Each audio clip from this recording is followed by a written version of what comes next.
1817, 1825, 1854, 1876, 1910.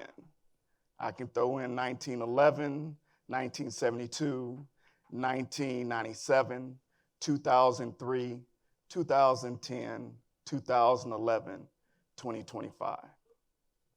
Lane, Washington, Moore, Canton, Dennis, and Spencer. K through 12 educators, business people, farmers, preachers, civic leaders, college presidents.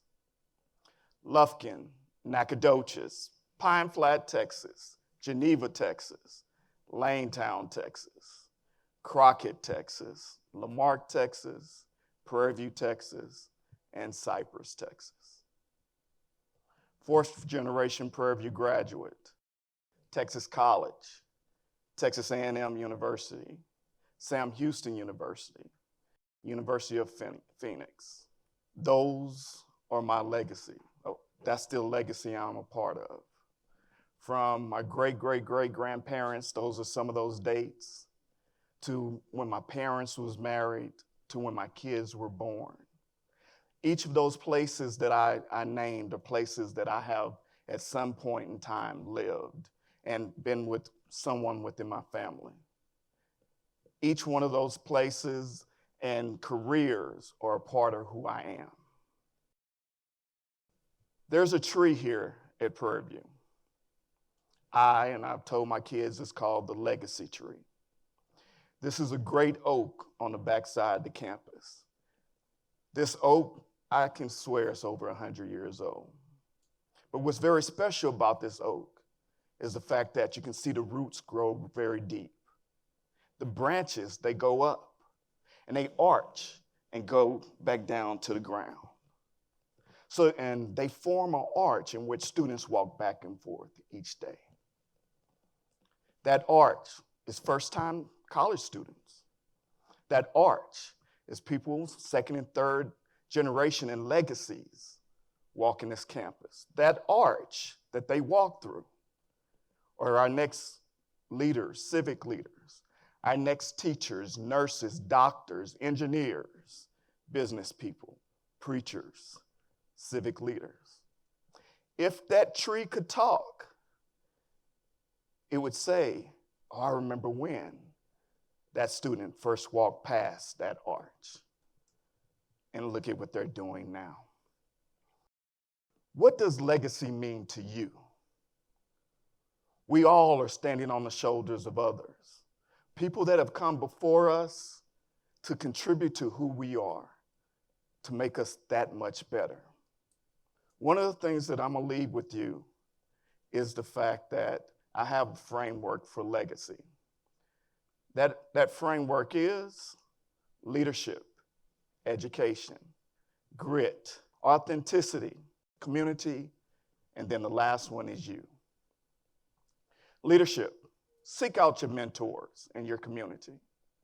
Make sure that you take the opportunity to find people that have the information that you want to learn. Because those individuals are going to make sure they give you the skills and mentor you towards the goals that you've set for yourself. Mine began with my parents and my great-grandparents. But then also, as I moved into education, I could say Dr. Brown, Dr. Smith, Dr. Martin, all contributed to me. As I moved into my civic duty, I can say Dr. Ogletree, each contributing to the legacy that I am building. Education is for E.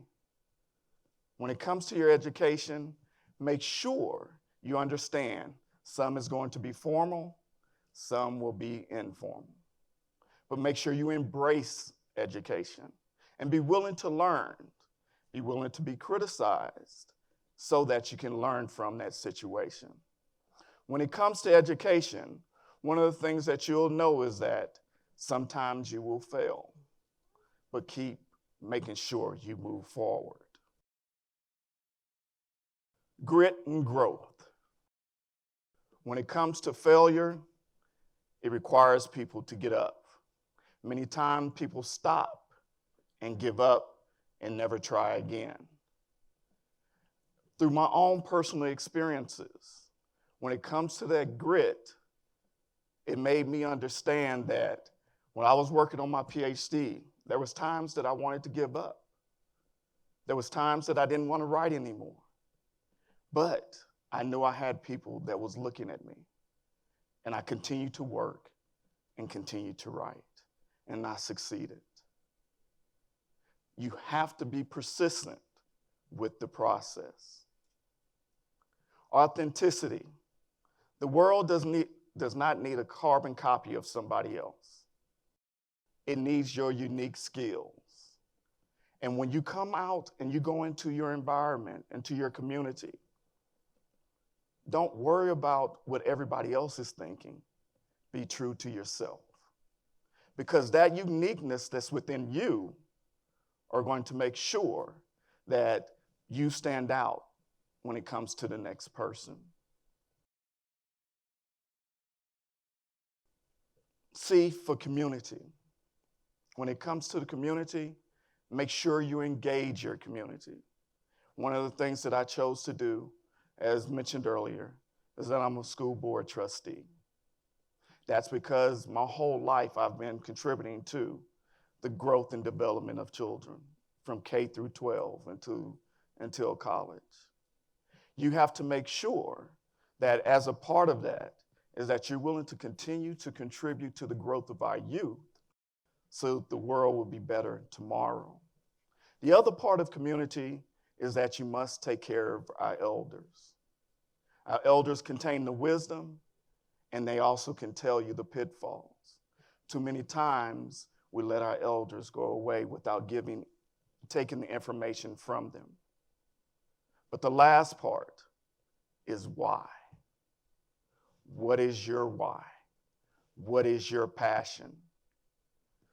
This is the thing that you have to understand. I had a professor always tell me, delayed gratification is going to be your friend. We're in an age where everybody wants to be able to get it right now. But for us to continue to move forward as a community, we must understand that we have to work through the process and fall in love with the process. I want to close with this.